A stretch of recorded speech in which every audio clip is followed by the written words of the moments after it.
Hey friends, welcome back to Beer and Beauty. It's Kasha. And Mike. Cheer. Today's libation of the day for me is Golden Road Right On IPA. Looks like this. And what are you drinking, Mike? I'm drinking a Corona Extra because somebody's got to be looking out for the little guy. Corona needs all the business that they can get these days. It's fair. I'm basically happy to give it to them. So cheers. Cheers, Kasha.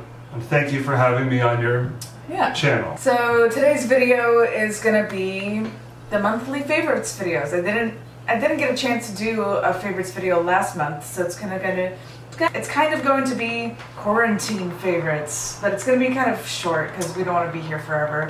And it's a little strange because Mike is here, and Mike's been on this channel one other time for Halloween. Oh boy, you may have missed it, and if you were lucky enough to, let's just move on. Yeah, there was a joke. It was a jokey joke. That was a big jokey joke. It was quite hilarious. But Mike has joined us again with glued eyebrows. Yet again, for a second time. This isn't my makeup, I'm wearing Kasha makeup. She did this to me. But before we get into this month's favorites, April favorites, let's go ahead and talk about the libation of the day. I'm drinking Golden Road Brewing Right On IPA. This is a great beer at a great price point. I'm just knock them back all day long because they're very refreshing and drinkable. And only $8.99 for 6-packs. So. Yeah, and that's totally reasonable. And I love this beer. There's nothing wrong with this beer. The can is very attractive. Look at these color scheme. I think the reason they call it Golden Road is because it's the Golden State, and all I know is that this is very crushable, very refreshing. It is delicious. Yeah. And whenever I'm in a place, I like to be drinking the local beer. I like to be drinking from a brewery that's nearby. That's a theme. That's a thing that keeps happening. Mm-hmm. And it's always better. It's just better when you're drinking beer from nearby. Yeah.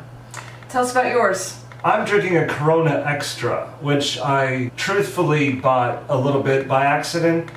I was trying to buy something else, but it was in a cheap little bodega at the end of the street, and I believe I was being either racially profiled or price gouged, possibly both at the same time, because a 6-pack of Corona Extra is not like $12. That's too much. Ma'am, it is not $12. The whole reason that you buy Corona is because it's cheap.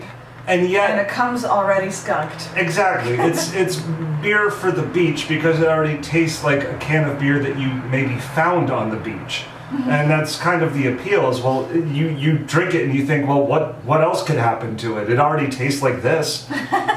So that's why it comes in a clear bottle, because they don't care about whether or not sunlight ruins it. Should we change the color of the glass to protect the sanctity of the beer? Why bother? Yeah. Don't. Keep it clear. They want to see that there's no floaters in there. When I'm at the counter and he's asking for the $12, I didn't want to be the guy who's like, oh, no, I don't think I have $12. Take this back. I'm just going to get a 40. So I doled out the cash and walked out dejected. But Corona has a special place in the can.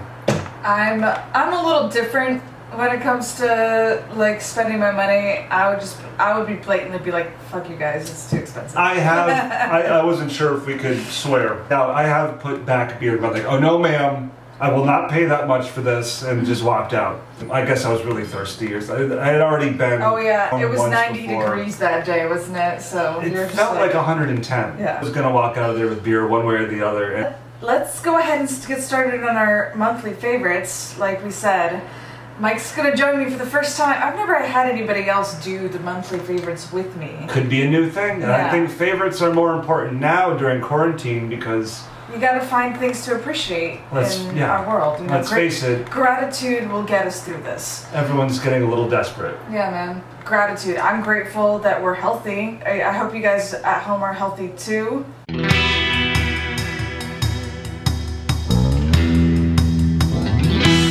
Without further ado, let's get into the favorites.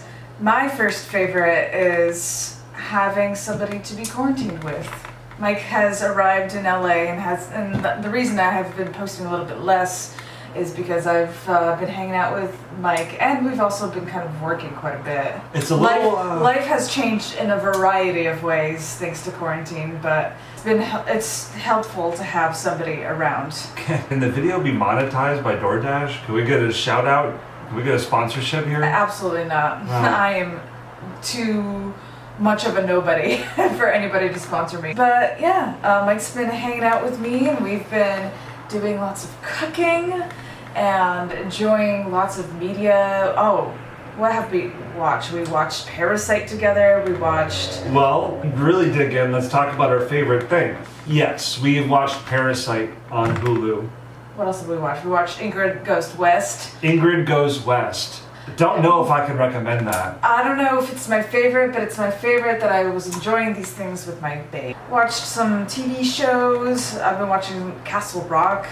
And my favorite thing about that is just seeing how Orange, Massachusetts is portrayed on film. Which is perfectly. They do a really good job. And I don't know, it's pretty compelling. It's a compelling prequel to Misery. If you're watching Castle Rock and you're wondering about this, the town that it's shot in, Orange, Massachusetts, is 1,000,000% Castle Rock. It's exactly what you're seeing on the TV show. There is no difference. I have nothing else to add. It's that place. I mean, it's really what you see on the show. That's where, that's the town neighboring my town that I live in back in Massachusetts. And even though we haven't been able to enjoy LA the way that we normally would if we were not in quarantine, like we can't just be hitting up breweries and going to the beach and cruising around town. There's been lots of things we could still enjoy. We can still get takeout, and we have gotten some great takeout. We got a umami burger, we got some ramen, we got some great burgers. The chicken and the fat burger. And food really matters in LA. The cuisine out here is a very big part of why I even like to be here at all. And the burgers, donuts, and tacos are kind of, like, you don't really get them better than in LA. And movies. I was talking with Mike the other day about how, like, different parts of the world, like the ads that you see in that part of the world is different. You see a lot of ads for TV shows and movies when you're driving around LA and seeing these billboards. You see billboards for stuff that you didn't think you were going to see billboards for. Yeah. And you realize it's because of where you are. And it's fun. I also like to just jump right into the favorites because we're talking about movies that we've seen. A very early 90s vibe has taken over for me, and I've been exploring my early 90s love all over again, which is 92, 93, 94. I guess it started with Post Malone doing this live stream where he covered Nirvana. Now Mike's gonna have a favorite. I wasn't necessarily a Nirvana fan before this, and I don't know if I was necessarily a Post Malone fan. I knew that they both existed, and I didn't actively hate them. But this live stream totally sold me on both things at the same time, and I suddenly realized, oh shit, this is really good. Do you want to take a minute to explain what the live stream was for? Well, the live stream was Post Malone raising money for the World Health Organization for something or other, well, for COVID-19. There was like a specific... and they raised like over $4 million in the first, 2 hours it was on or something, and which is incredible. I think over 250,000 people had tuned in.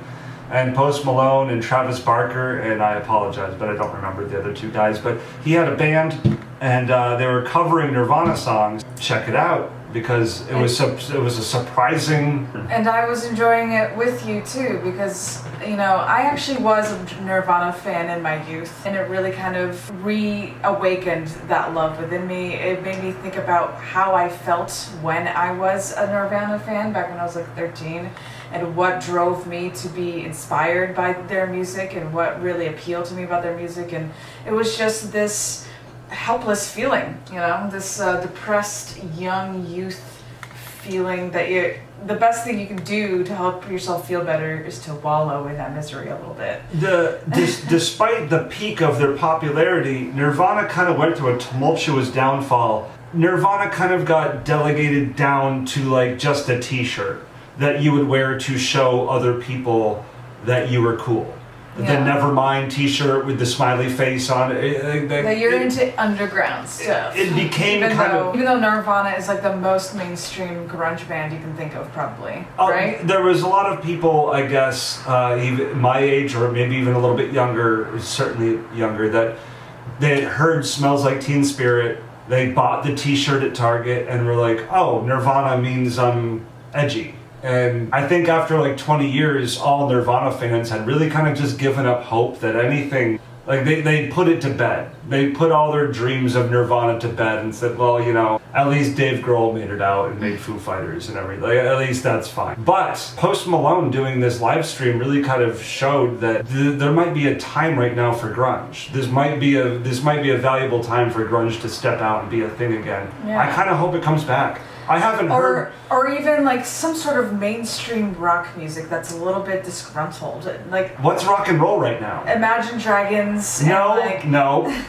I refute that. Yeah, you refuse to believe that that's what we have for rock music, but... I'm sorry if you guys are watching, but no. Like, not Imagine Dragons. I do kind of like 21 Pilots, but I think they're fading out too. But like, the Rolling Stones are still touring. Who's our rock and roll? Like, who's our... You know, it struck me when I was hearing Post Malone play Nirvana, like, when's the last time you heard this alternative grit?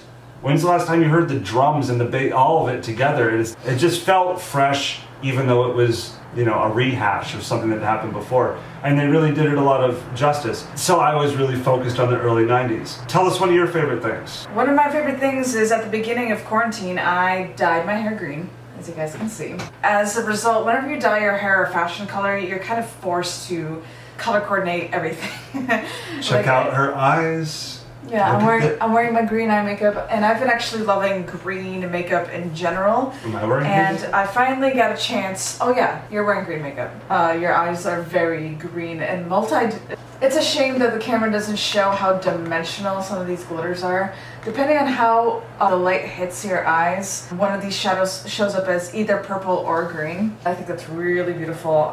And what's really cool about this Juvia's Place Tribe palette that I've been wearing a lot, it's a green palette, but at first glance it doesn't look green, but each one of these shadows has a green element.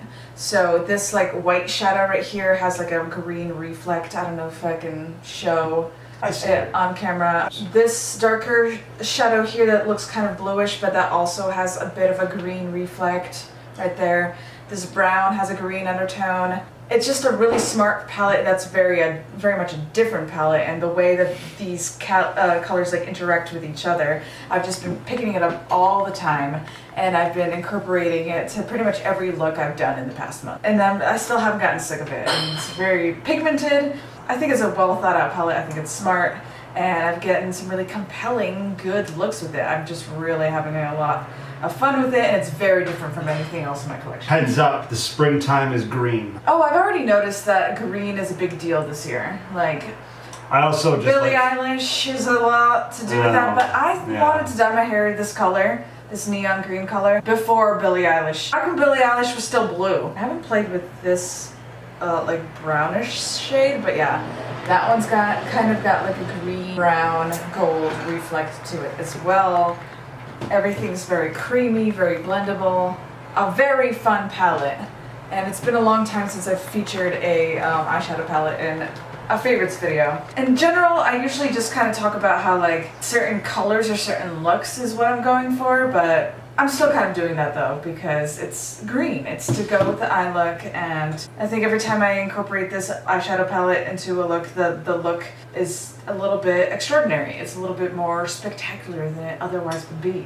People like when just a little bit matches. Mm-hmm. Like if like your wristwatch matched your hat, people would notice. If one thing matches, people are gonna aesthetically be drawn towards that. I just want to do a little close up of some of these swatches here. I think it looks cool, and I love it. Your turn. Another thing, still focusing on the Post Malone and his Nirvana tribute got me thinking about the 90s. Before I realized it, ever have one of those moments where you mention a movie and then your girlfriend or your boyfriend is like, I've never heard of that, and you're like, oh, we need to watch that right now. Well, that happened with Natural Born Killers. We watched Natural Born Killers. That really was a Oliver Stone, Tarantino. Pardon my French. It was a mind fuck. It was a lot to think about. Yes. A lot to absorb. It had been a while. But it was very interesting. It honestly had been a little while for me before I had revisited it, and I knew that Kasha wasn't ready. I knew that in the first 10 seconds, there was going to be a lot of questions, and I was going to have to calm her down. Like, no, don't worry. The whole movie's like this. Don't worry. You'll never get a chance to catch your breath. The whole movie is just a shotgun blast to the face. And sure enough, Juliette Lewis was so good, so great at that character. So outrageous. Because I believed that she was just this tortured. She was a crazy woman, but also it's justified. They show her story in a way that makes you sympathize with her and get her. That's kind of the hook of the movie, is that you're watching these sick and twisted individuals, but by the end you are rooting for them to get out to get away. You do want them to make it out of this terrible situation and not have to pay for all the terrible things they did. And they don't even try to sugarcoat how terrible they are. Mm-hmm. They unrepentantly just murder innocent people. But by the end of the movie, you do want to see them win. And that, the movie is one of the first, as a young person watching it, I didn't understand what meta even was. Rewatching it now, I get how so much of the film is kind of a cracked mirror of itself. How it's kind of commenting on itself while it's existing. Natural Born Killers is a very gonzo, berserk experience that I would recommend to anybody to watch. But it is a little challenging, it is violent, it's brutal, it's depressing, and it very much deals with child abuse and savage other things. If you haven't seen it, maybe you should check it out. And it is very much a time capsule of the early 90s. Mm-hmm. No movie like it before, no movie like it since. It kind of exists on its own field. And it's a story based on a story by Quentin Tarantino, but you could just kind of taste, you could smell the fingerprints of Tarantino all over this thing. And it was interesting for me to think about it in the grand scheme of Tarantino's work and how it was making me think about a little bit how Tarantino treats his female characters. It's funny that you bring it up because, the script was written by Tarantino, and obviously, like you say, you can feel his energy going throughout the movie a little bit, even though they obviously took a different angle. And it only occurred to me afterwards that the movie opens with a diner, and the patrons in the diner are doing their own business. But then Mickey and Mallory, kind of this couple, almost Bonnie and Clyde-ish, kind of lose their shit and start murdering everyone in the diner. And then when you think about Pulp Fiction, the movie begins in a diner where a very Bonnie and Clyde-like couple suddenly pull out guns and start just ruining everyone's day. And this is obviously like an echo of some sort, or there's some kind of connective tissue there. I'm just not sure, how deep that goes or what it means. Natural Born Killers was an absolute, I guess I want to say masterpiece, because there's just nothing else like it. There's absolutely not. And, perhaps Tarantino doesn't always paint women in the best light. He doesn't exactly. Not always. He doesn't paint men in the best light either. Certainly not. And I have to give him credit to at least give women grounded stories that really kind of helps you empathize with those characters and root for them. And true that I don't know if it was a studio choice or like a director's choice, but Mallory is, I want to say, the lesser of two evils. Mickey's kind of the problem of the movie, the one who's really causing all of the badness. Things change after this part of the story. Spoiler alert. It was when they go visit the American man. Mallory's over here like, you fucked up. You did the thing that is wrong. What you did was wrong. When he, in his mushroom-induced craziness, kills him, suddenly Mallory starts blurting out, rules. It's like, he took us in, he fed us. They have a code of some sort for who they kill and who they don't kill. You never saw that before in the movie, but then after that, it seemed to be a thing. The movie gets quickly spiritual. It kind of jumps all over the place. It's impossible to follow. There is a little bit of a dialogue about what it means to be just evil or psychotic or... It's possibly a little overlong. Yeah. It's just about... The runtime is about 2 hours, and maybe 15 minutes of that is just like nonsensical fluff. I don't think everybody will love it, but I think most people will at least find something compelling about it. For sure there's going to be people that hate this. Yeah. But that makes me love it even more. You know, Tarantino's work has always been of an acquired taste. There's certain people that are just like, that is just too much violence for one. It is very violent. I would even say hyper violent. Yeah, hyper violent. Yeah. Ultra violent, if you will. Things happen in this movie that don't even logically make sense. Like, he throws a knife through a plate glass window, like a storefront window, and the knife keeps going and sticks into somebody's back. That doesn't even make sense. And the guns never run out of bullets. No gun runs out. There's no reloading. Guns just keep going forever. Yeah. Like it's the Matrix or something. There's nothing like it out there. There's nothing like it. It's very interesting. It's a lot to think about. Yes. Okay, I only have one left. One last favorite for me. But my last favorite is I've discovered in the last month the DIY community on YouTube. It's been a really fascinating thing to discover and a perfectly timed thing to discover because we're all stuck at home. We gotta figure out new hobbies to engage into, right? And I think a lot of these DIY videos are so nicely done. They're a little bit theatrical. Everything's edited nicely and everything's easy to understand, and it's very apolitical. So take my mind off of what's going on in the world and instead focus on making something, which I learned in college was something.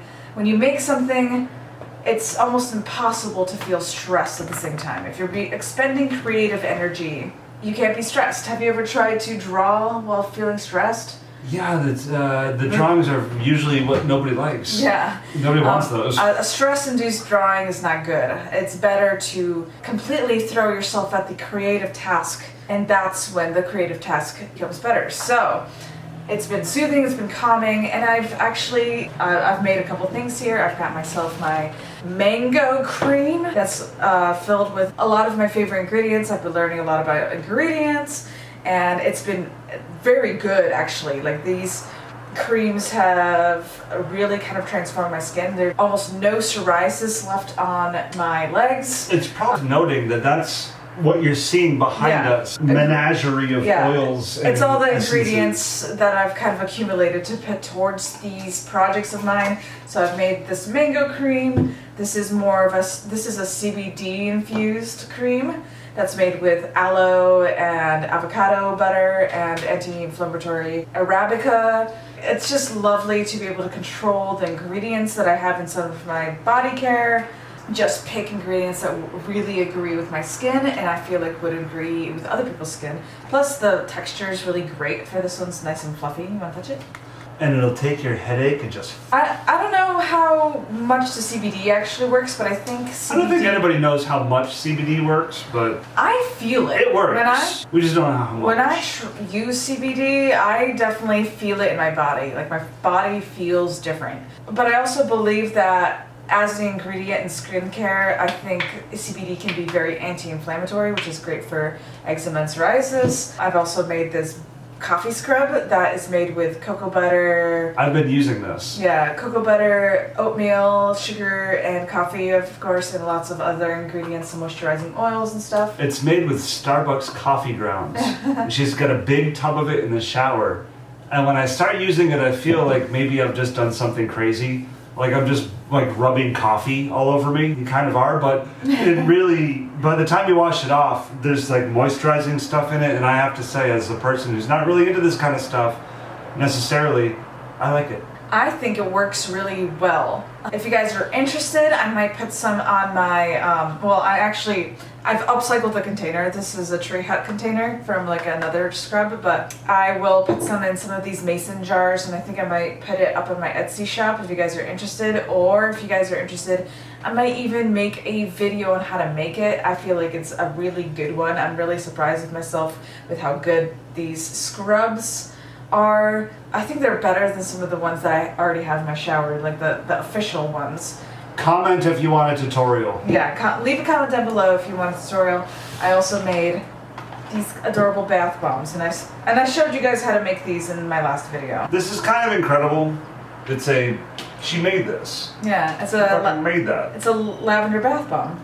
And what that stuff at top is lavender, and lavender is also a really great thing to have in your bath.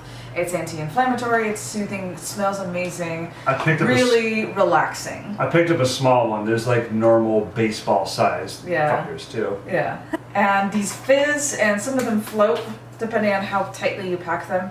Yeah, another thing that I have been getting into is baths, because baths will calm you down in a very anxiety-inducing world, such as a world infected by coronavirus.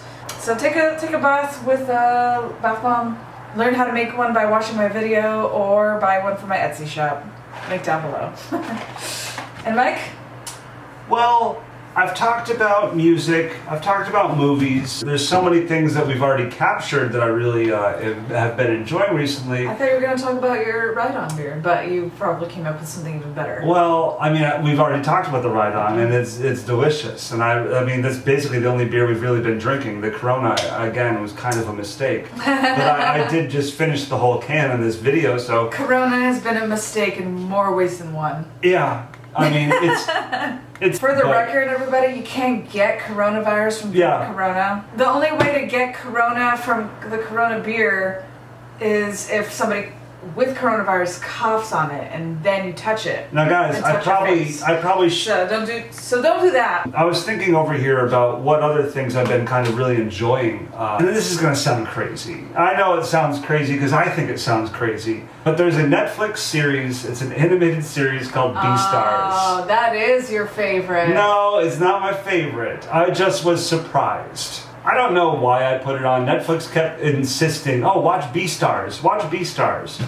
You watch this other thing, wouldn't you like this thing? And I looked and saw a computer animated assisted kind of anime about anthropomorphic animal people attending a high school. Mike has been stopped in his tracks by this story. It kind of... He's been mulling over and thinking about it in the grand scheme of his life. He likes this show a lot. I was drawing, you know, I'm an illustrator, so I was just drawing, and I needed something on that I could just not really be paying too much attention to, but it was just engaging enough that I could leave it on while I was drawing.